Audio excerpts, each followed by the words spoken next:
Welcome to Core Voices, your space where we want every voice to have a choice. A space where we can talk to each other without judgment, without fear, without that insecurity of not being seen or heard. Reach out to us through corevoices@gmail.com. Check out the website corevoices.org and don't forget to go and follow us on social media on Instagram and Facebook. Let this be your community space where we can support each other and work through difficulties together so you don't need to do it alone. On today's show, I am very excited to welcome an incredible guest, somebody who's been doing a lot of work to reshape how we approach mental health. Sharanjit Singh is the founder and director of Taraki, a movement which works alongside the Punjabi community to reshape our approaches to mental health. Sharanjit founded Taraki in October 2017 after his experiences of mental health challenges, and he's grown Taraki into an organization that prides itself in ensuring that all people across the Punjabi community can access better mental health awareness, education, and support. Sharanjit is currently reading for a Master's in Health Policy Management and Evaluation at the University of Toronto, even though he was born and raised in the UK, in the Midlands, which is where I'm from. So it's awesome. Please join me in welcoming our wonderful guest, Sharanjit. Welcome to Core Voices. Thank you very much, Benji. Thank you for having me. I'm really excited. Thank you so much for being here. I am so grateful for the work that you're doing. It's so necessary. Mental health is that one topic in our community which has always been kind of pushed to the background. And, you know, at one stage, it was almost a taboo for us to be able to talk about our mental well being in our community. So please know how grateful we are for the work that you're doing. I want to start by asking you, what was your inspiration to start Taraki? I know it was to do with your own experience, but what part of that experience led you to feel that you need to start a movement? So for me, I started Taraki after my experiences of mental health challenges, which emerged when I was transitioning from home to university. When I was 18, going and moving to a new place outside the city I was born and raised in, a place where communities were different, the food I could get was different, the people were different. But my experiences when I moved out of Birmingham and into a new city weren't particularly easy for me.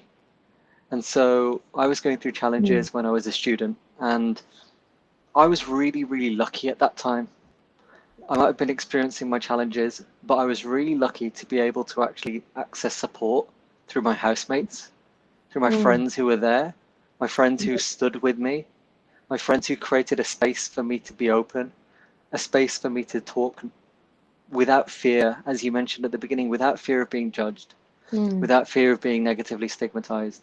They created a space where I could bring my whole self, mm, and when we really accessed, a lot of support through each other in that way. And when I finished, I was still going through some challenges, and even to today, I wouldn't say that I'm completely over the challenges I was mm, experiencing, but I just manage them a bit more effectively now. But I remember looking back, I remember looking at people who I grew up with, people in my community back home, who were mhm, going through challenges themselves, but they had no access to that kind of support. And then there were two things that really inspired me and pushed me to start something. The first was I saw that little gap. I saw the gap in the fact that there were people who were experiencing challenges, but they weren't accessing mm. support because either they felt as though they couldn't or other kinds of supports had pushed them out. Right. And the other thing was, a really important part of inspiration was my dad. So the first one with the gap, we Mhm, noticed that there was this gap that existed. We noticed that a lot of discussion, especially around male mental health in the news, in popular culture, was very, very centered around white communities. And I think that's important, but it's not the whole conversation. And so what we tried to do, we tried to actually talk about male mental health from the perspectives of Punjabi men.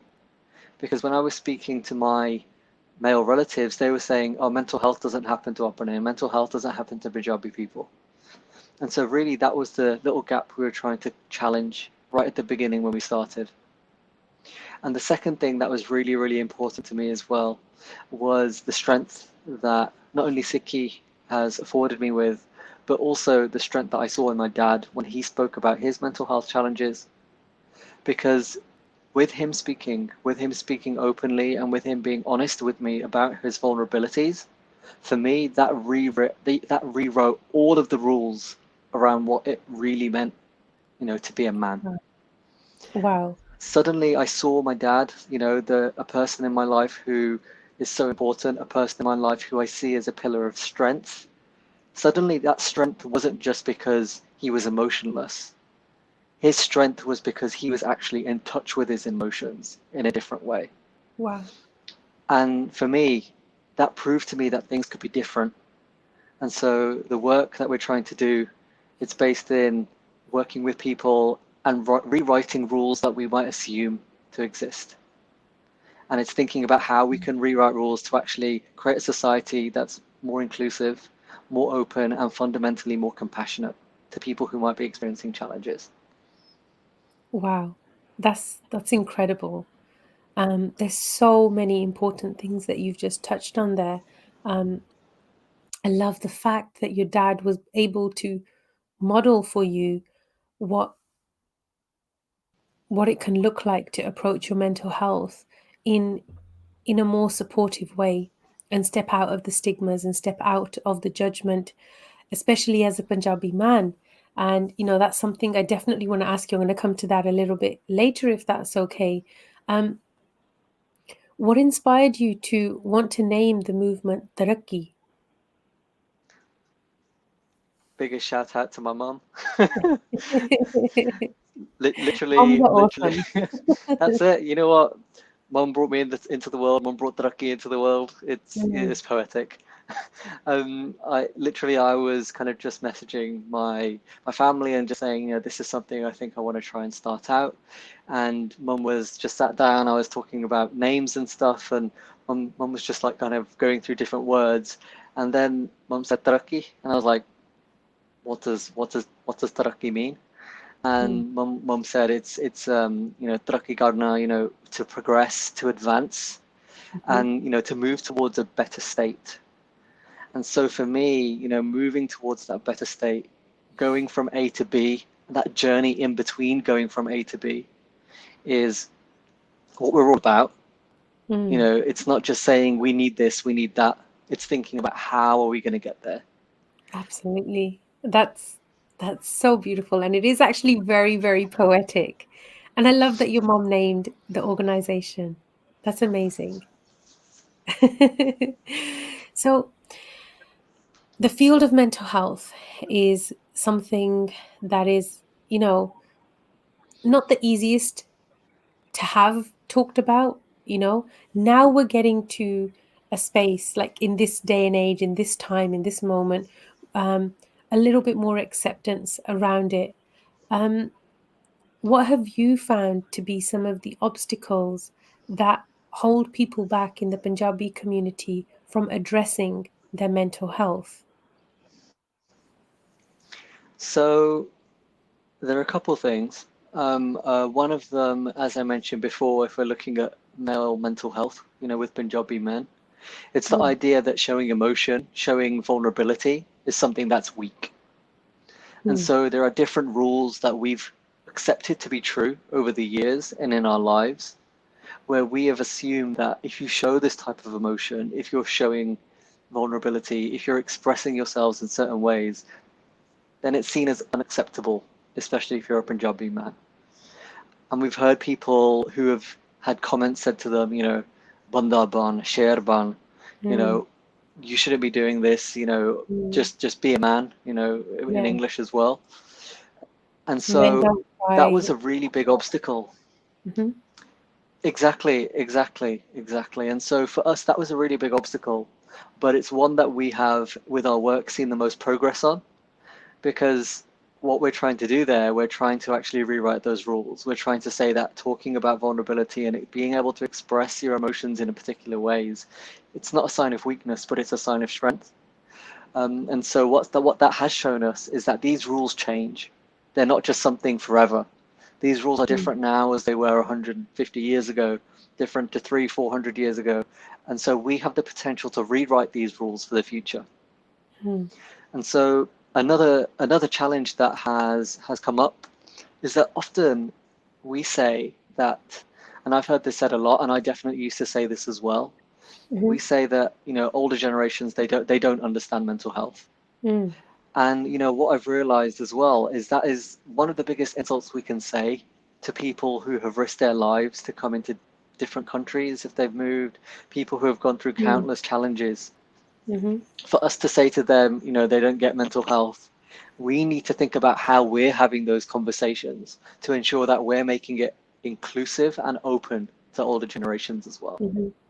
Because when we're talking about things, it might be one way of speaking about it, but we know that older generations might speak about it a different way. And just as we would everyone else in our lives, if we want to approach people and we want to work towards like us growing and we want to work towards growth, we need to approach people with compassion. And Absolutely. so when we say, the older generations don't get it, they don't get this, they don't get that, we just need to, I feel that what I've learned definitely myself is just take a step back and think, am I talking about this in the right way? Am I talking about this at the right time? Mm-hmm. And also really just trying to approach someone, as a human being, as someone who has gone through challenges themselves, undoubtedly, and as someone who has put their life at risk often Mm. to ensure that their children and their grandchildren can live a good life. Mm.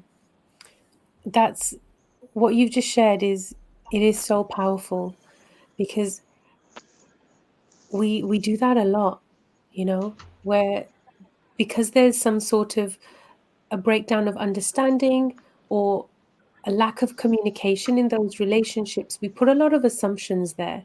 And those assumptions usually lead to that is to say, okay, they don't know what I'm going through. And you're absolutely right. I think it's actually the opposite. We can't imagine what they've had to go through, and sometimes the thought of that can be overwhelming for us. And the easiest way for us to disregard it is to just say, well, they don't know what it is. They've never had to deal with mental health. I think every single human being in all of history has had to deal with mental health. We've just done it in different ways. And yes, it's part of our responsibility to recognize that. Um, Mental health in general has so many stigmas attached to it when we're talking about the Punjabi community, Hannah. Um, you sprinkled some little seeds there about how men's mental health is perceived in our community. And I think that that is a really, really important topic because it's something that has been overlooked and something that gets pushed into the corners because we think that men are supposed to be strong, unbreakable, emotionless, and just functional in some way. Like they're the breadwinners, they do this, they do that, and they don't have to deal with mental health. And we've all heard those different sayings like you need to man up. Boys don't cry, men don't cry, we don't do that. It's women who are the emotional ones. And I think it's time for us to unlearn all of that and reconnect with just being humans and that we all have those emotions. We all feel overwhelmed. What was the most pivotal moment in your path to healing from your own mental health challenges? So for me, it was the point when I recognized that there was something that was going on.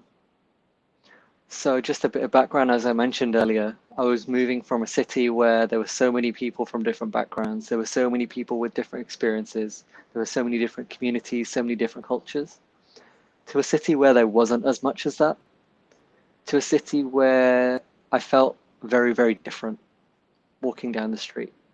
I felt very different around my peers, around my colleagues. And so a really important part of my experiences was when I realized that I was actually going through some challenges related to my mental health. When I realized that it was an event, it was an event that we'd done as a part of the Punjabi Society at the university. The Punjabi Society didn't exist before, but we wanted to create a space for people to, speak with each other and meet each other, people from Punjabi backgrounds and people who are interested in Punjabi culture, to be able to connect with one another. And the most pivotal moment for me was at the first event that we had, because we had jar, samosa. I was in there giving people food. I was able to serve. I was able to pour people's tea. I was able to keep the samosa warm, all that kind of thing. But the thing I couldn't do was hold a conversation with anyone there. Oh, wow. And I was just like, what is going on? I was just like, why am I unable to actually have these conversations? Why am I unable to connect with people? Why can't I have conversations with people who I know will have some similar experiences to me? I remember leaving the room every 10 minutes, checking the football scores on my phone and just thinking, what am I doing, man? Why can't I do this? Why am I just being so, I was thinking to myself, why am I being so weak and all these kinds of things? Why am I, being so cowardly? Which was a really wrong way to think looking back at it. But after a bit, after that evening happened, I thought I really wanted to go in and speak to people, but there was something that was stopping me from doing that. And that was the point when I realized I need to talk about this. I need to try and seek some help around this because it's stopping me from living my life how I want to live my life. And Right. people say to me, they say, do you regret leaving? Do you regret, going to uni in that city? All this kind of thing. And my answer is no, because it was incredibly difficult. But had I not done that, had I not experienced these things, and had I not been so lucky as to find the support I did, I wouldn't be doing any of the work that I'm doing today. And so that was the really important moment for me, because without that first recognition from me, all of this wouldn't have happened. Right. And that's so admirable for you to have had that self-reflection. Purpose is everything in life, right? And it makes it a little bit easier to deal with when we know that we can use our own pain to help others. How did that feel for you when you realized that? I think that this is something I almost think about every week, every couple of weeks or so. It's just thinking about when we're lucky, when we are privileged to experience happiness, experience contentment, experience all the things that life can throw at us. When we're able to actually do these things, for me, a really important thing is thinking about who can't do this and who hasn't got access to this. And so when I was experiencing my mental health challenges, especially around that time, my focus was, let me look after myself. But a part of me looking after myself is through seva. A part of me is serving. A part of me is duty bound to the communities in which I grew up. And so when we started Taraki wasn't just me kind of creating a space where other people could seek support, but it was also a space where I could bolster my own support as well for myself. Because serving others is such an important part of how we engage with each other, but also how we build ourselves on the inside. And so for me, it's impossible to split those two. And in my experiences, I'm incredibly grateful that I've been given this opportunity to try and take this conversation further and to try and create change, which will hopefully lead to better lives for people, better lives for their families, and ultimately for our world more widely. And what was that moment when you realized that it was through your own struggles that you wanted to try to create that support system for others as well? What was that moment? So I guess it was when I was seeing a lot of male mental health discussion. as I mentioned earlier, where there was a lot of male mental health discussion, but there wasn't really anyone who looked like my chachaji, my tayaji, my male family members, and all this kind of thing. And every time I spoke to them about mental health, it would be a conversation that was just brushed aside. Mm. And so for me, the moment when I thought that something needed to change was when I saw this gap, because there was part of society where this conversation was going forward. There was part of the society where people were talking, people were accepting, and people were moving towards healing in different ways. But then I saw the people who weren't actually engaging with that. And I thought, it's unfair that this gap is developing.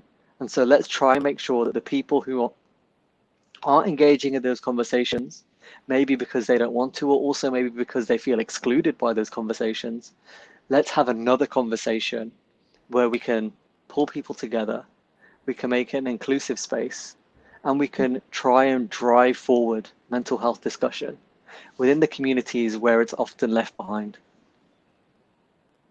So important and so incredible.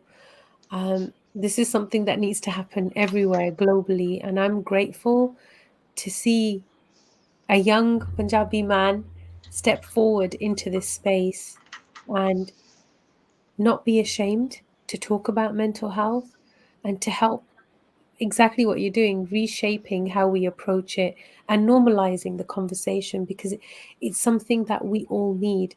The generation to come, the generation before us, and the current generation, we all need to know how to have these healthy conversations.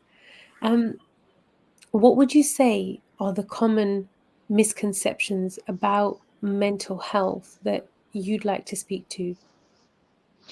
So I think the first one that comes to my mind is we often see statistics that 3 out of 5 people will experience a mental health challenge each year or a mental health problem. But it's important to know that just as we all have physical health, we all have mental health. Mm. Whether we're in a place where we feel content with our mental health, whether there are issues or challenges we're experiencing, we Mhm, all have mental health and we all have the potential to go through mental health challenges. mhm, And so when we think that, oh, this is just for certain parts of the population, or this isn't for me, this is just for them, or when you hear someone speak and say, oh, we can't go through this, that's one of the real things I want to try and think about. That's one of the myths I really want to try and bust, because all of us have mental health, and all of us, as well as being in good and uplifting places, can also be in challenging places as well. And so when we see someone or when we engage with someone who might be going through difficulties, we need to approach them with so much compassion. We need to approach them knowing that this can happen to anyone, and this could very easily happen to me. mm. If Absolutely. I was going through this challenge, I would want people to approach me in a way that was looking out for my well-being. And so if we find people or we're engaging with people who are also going through challenges, we need to embrace them with open arms and try and create the best space possible for them to feel supported. Mm, So that's the first myth. I guess the second myth, it links into some of the stuff I've been saying around male mental health and seeing emotion and seeing vulnerability as a weakness. mhm, As we've said, sometimes we look at emotions such as, sadness, fear, despair, all these different kinds of things. We look at that and we say, if we talk openly about these things, we're seen as weak. mm, But one of the things I really want to push forward, and it links into our Sikh history as well, the gurus, people throughout Sikh history have shown us a wide range of emotions and have shown us the power of these emotions, no matter what type they come into. mm, And so when we say that vulnerability is something that's weak, it's actually not a weak thing. If mhm, anything, it's a sign of strength. It's a sign of bravery. mm. It's a sign of someone who can be in touch with a side of themselves that can be so difficult to approach sometimes. Right. And so that's one thing I want to say. Just Mhm, this is something little, especially to, Punjabi men out there, but also to everyone as well. mhm, Vulnerability is not something that makes us weak. if we are able to access vulnerability, if we are able to actually talk about these things in ways that are open, we will not only be looking at something that is making ourselves stronger, but it makes all of us as a community stronger as well. Mm. I think that yes, thank you for sharing that, because for me, when I'm thinking about some of the myths, often we fall into this mentality that somebody like yourself or myself, I work with Sikh music therapeutically, that when we sit to hold that space for people who need the support, um, we often get labeled as images of perfection. And then we've been dehumanized in a way that we're not allowed to then, or we're not given permission to show our emotions as well. And I think that one of the myths that I'd like to break here is that we're all a work in progress. Every single one of us, and you rightfully just said that as well, that every single human being has mental health. And we can't take that away from our elders.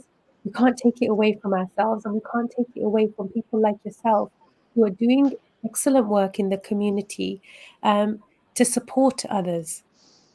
So I think the idea that we have to sit there perfectly, like this is what perfect mental health looks like, I think that that is so irrational and unreasonable and unfair.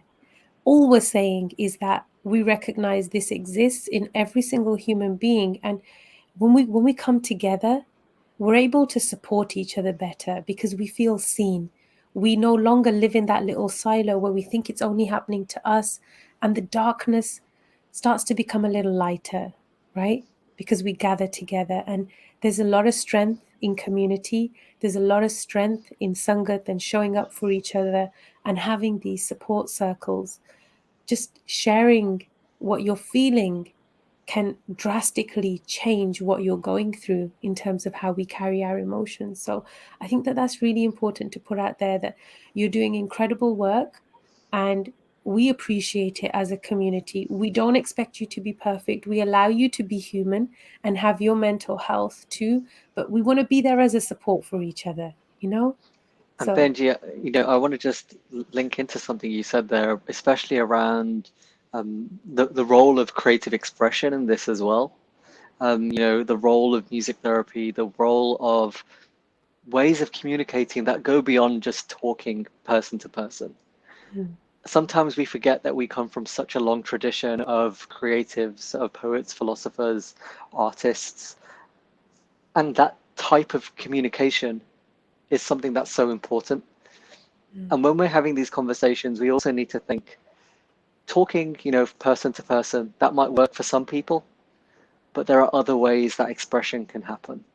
And so when we're talking about this, when we're looking at these topics, it's not just a one-dimensional thing. It's not just something that happens in one way, but this can happen in so many ways. And that is one of the fun processes of having these conversations. Like mm. there's some mental health conversations which are rightfully so serious, but there are other ways we can have these conversations which are, mind opening. These are ways in which that, things that open possibilities and allow people to grow in different ways. Absolutely. And yes, for me, my tool has been Sikh music therapy. That's what has supported me through my mental health struggles and just learning more about how I process my emotions. And as you said, there's so many different ways. And it's the first step is to figure out first to own what you're feeling. I think that's the first step, right? And then is to figure out what tools that are available are going to work for you, because we all have different needs. And that's why there's so many different approaches to mental health that are available to cater to your needs, right?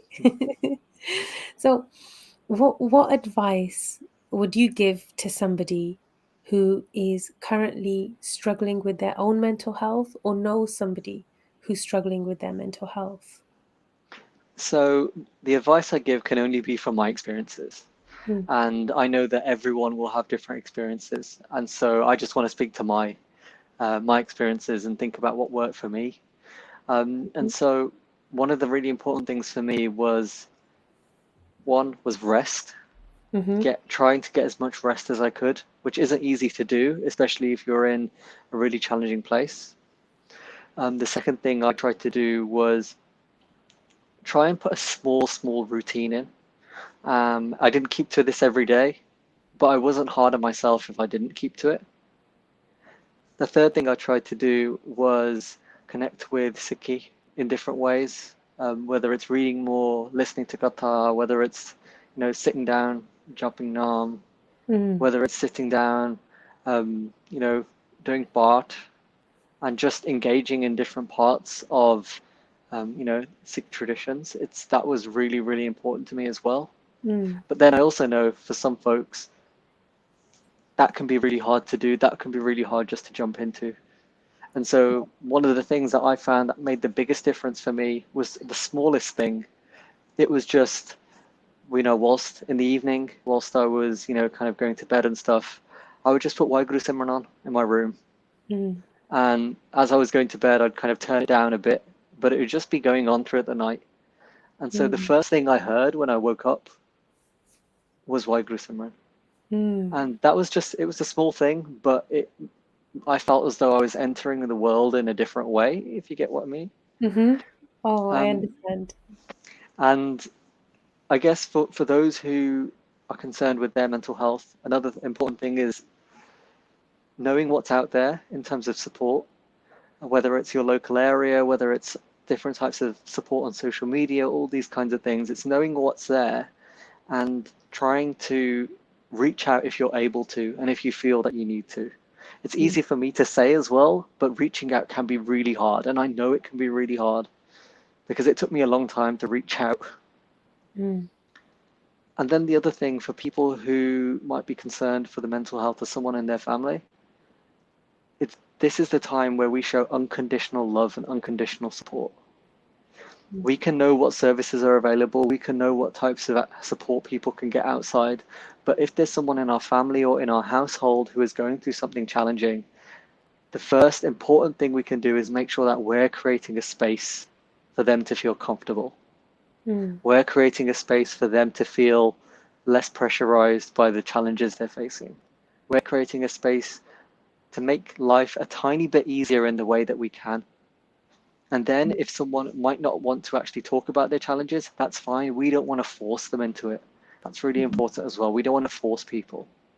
But all we want to do is just create a space where people can come to us for support at any time in their own time. And so if someone in your family is going through challenges, but they don't really want to speak about it, they don't really want to talk openly, from my position, what I've done with this in the past is I've looked at what services are available. I've really just tried to have conversations with people. It doesn't need to be about mental health stuff. It can just be normal conversations to just build your relationship back up. And one of the important things I found was actually listening to people. It's easy for us to say, yeah, all good, I had a good day, it's fine, great, enjoy your day, all that kind of thing. But actually trying to listen to someone can be really hard. And sometimes what we realize is being able to listen to someone and making sure that someone feels heard is such a powerful tool that all of us have the ability to do if our hearing is unimpaired. And so, oftentimes we like to listen to respond. But my dad said to me, we have 2 ears and 1 mouth for a reason. We should be listening twice as much as we speak. Right. And we forget that often. We like to talk, but there's a real power and there's a real kind of force in being able to listen. And that's something a lot of us can do. Yes, and it's a really, really powerful tool, but it's almost an art, right? How to listen, because it's not just showing up with both of your ears, it's how do you show up mentally? Like, where are you? Are you present in that moment? Are you showing up for that person? Your body language, your expressions in saying that I hear you. I don't fully understand what you're experiencing, and that's okay. I don't have to have lived it to offer you to offer you compassion, right?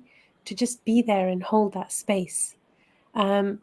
it's really important, and I think it's a skill that we're beginning to lose in our community. And I hope that people will connect more with this through Taraki, through the work that you're doing, and through other organizations out there that are bringing awareness to this. For me, my training of Sikh music, Suniya, which is listening, is a huge portion. That in all aspects of music, listening has a huge capacity, because without listening you can't express. But with Sikh music, it's at least 60% of the game is listening, and Mm. there's different layers to it. So it's actually an art which is given to us by the gurus to understand, how do we listen to ourselves? How do we listen to others? And when we listen to others, what are the different angles that we can listen from? There's the literal meaning, and then there's the emotional meaning. Mm. The thing that we hear often is, it's not what you said, it's how you said it. And it's always the meaning behind the words that carries the biggest impact. So definitely that's something we need to explore, and something I just want to share with you, because I'm grateful for what you said, and I really resonate with that. Um, that you would put on Simran and let yourself be lulled to sleep, so that you can be in a state of bliss when you wake up, right? I think that's so magical. And you were using Sikh music as therapy. Basically, that's what you were doing, and you're using it for your wellness. So we often do this. My little go-to, which only people who have come to my house know this, um, is that since I entered the independent world of London and being out on my own and all the rest of it, there was a lot of fear. There was a lot of nervousness, anxiety, insecurity, and just like pressure of Mm. life. Um, and I needed something to give me ground, and just something solid under my feet, and to help me feel like I can stand up. And my one constant that I've had in the past 18 years is that in my house, wherever I have lived, there has always been Rag Kirtan playing in a loop, unbroken. It doesn't stop. It's on a low volume, and it's Mhm. there. And it changes everything. It changes the vibration of the space, like the physical space. It changes your own mindset as well, because it's there, and it's like sprinkling little gold dust into the back of your subconscious without you even reaching into it. But it's got you. It's that support system, right? And you just helped me to remember that right now. And I'm so grateful. I'm so, so grateful right now, because it's there. It's happening in my house. It's going on, and it's been going on Mm. um, for 18 years. And that has been one of the key pillars of support for me through all of my turbulence emotionally. So thank you for helping me remember that. It's okay. And like so very similar in my house, there is Keaton on 24/7, but I didn't realize until I'd left. And I didn't realize quite a while after I'd left, there was something different about the space I was in Mm, compared to the space of home. And it was, I remember asking Dad, I said to Dad, can you get me kind of a copy of everything that's on the iPod that we're playing? And Dad kind of just got an external hard drive, put stuff on there, and gave it to me. And just having, whether it's Simran, whether it's Geeta, things that bring something completely different to the room, it just completely changed everything. mm, It just made home appear. mhm. And as we mentioned, no matter where you go, it makes home appear. You could Yes. be you could be somewhere the most random place, but it will bring a sense of comfort. It will bring a sense of contentment. Mm. And I remember when one of my friends came into my room at uni, and he said, "Why is it so calm in here?" And I was like, "Don't know." It's that magic fairy dust that I'm It's, sprinkling it's, everywhere. it's everything. That's awesome. And I've never really talked about that. I've never said that, that, oh, this is what I do.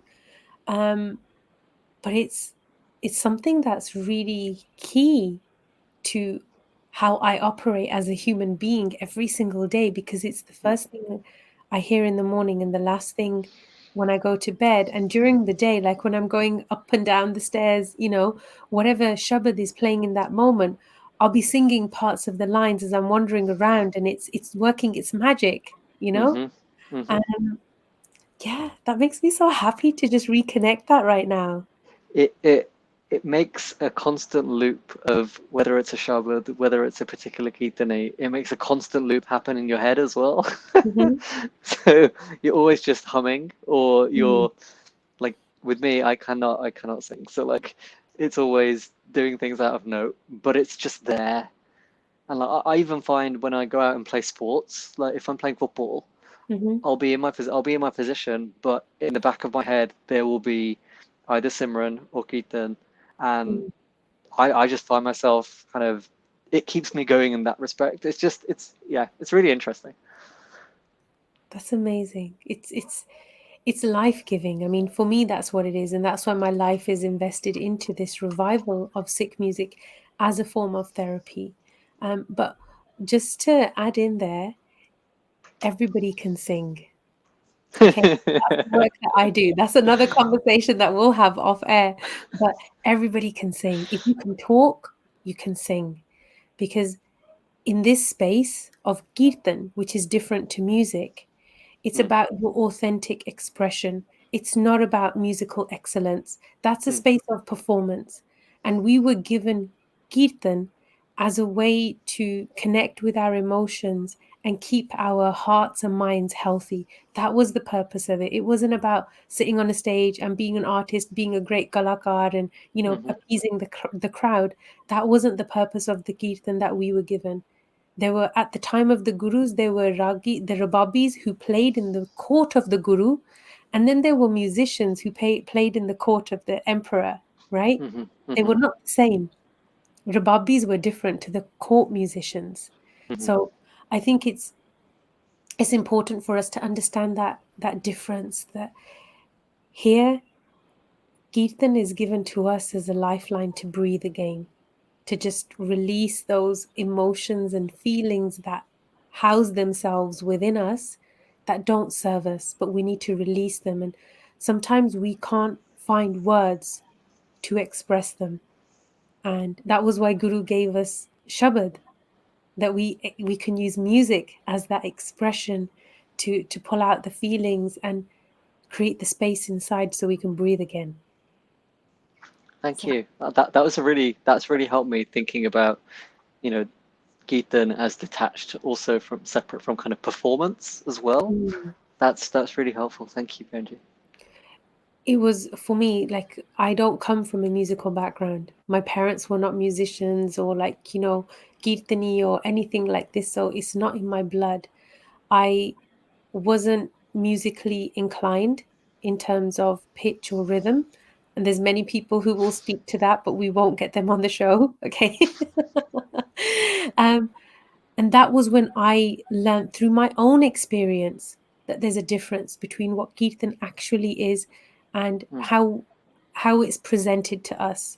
So lots of unlearning for us to do and new learning to approach and connect with. But yeah, that was life changing for me to know that the teachers who told me in my younger years that, don't ever do music as a career. And here I am. I'm like, hi, mm. So, what you gonna do?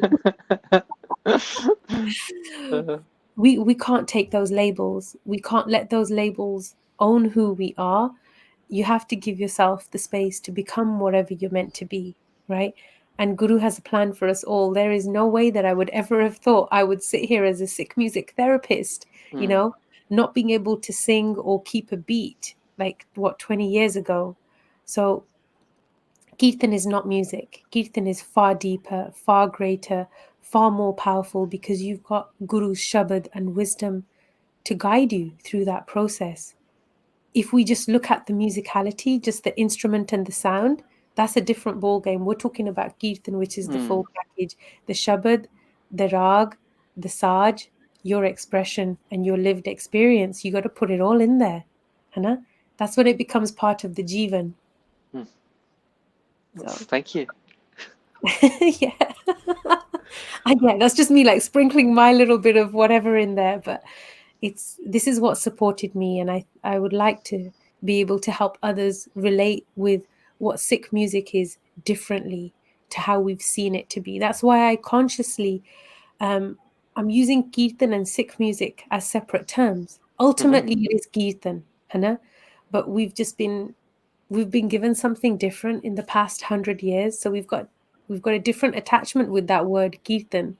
And Sikh music, in the definition that I'm presenting it, is using those guidelines of Guru Sahib, using the instruments that the Gurus created, using the rag that's written on each shabad, not changing up the rag with a different shabad, but taking it in its prescribed form, almost as medicine. That this is a prescription that we got to follow. We bow our head to the Guru. We go there to learn. We're the Sikh. We're not the Guru, and we say, okay, I bow to what your guidance, to your wisdom. And we just use those tools, go back to basics, use the Saj of the Guru, the Shabad of the Guru, the Rag of Guru, and all you have to do is connect that with your own experience. There's no way that you won't feel the magic. There's no way that you won't feel the power and the healing of it. So it's just, I think simple is the best way to do it. And now back to you, Virji. As we're getting to the end of the show, I'd like to ask, like, what are you most excited about at the moment with what you're working on in terms of your study and your education, and also with Taraki? What's going on that you want to share with us? So I think the most exciting thing for me is over this week we've been launching our report into COVID-19 Punjabi communities and mental health. Mm-hmm. And one of the reasons we did this report was because at the beginning of lockdown, at the beginning of COVID-19 pandemic in February, March time, we saw a lot of discussion around how Black and minority ethnic communities had experienced COVID-19 differently to other people in society. And so for us, we wanted to understand that at a bit more of a focused level. We wanted to understand how Punjabi communities had experienced COVID-19 and lockdown, specifically around their mental health. And so we did research, we did surveys, and then we also did interviews. And we had about 462 people respond to surveys, and then we did 8 interviews.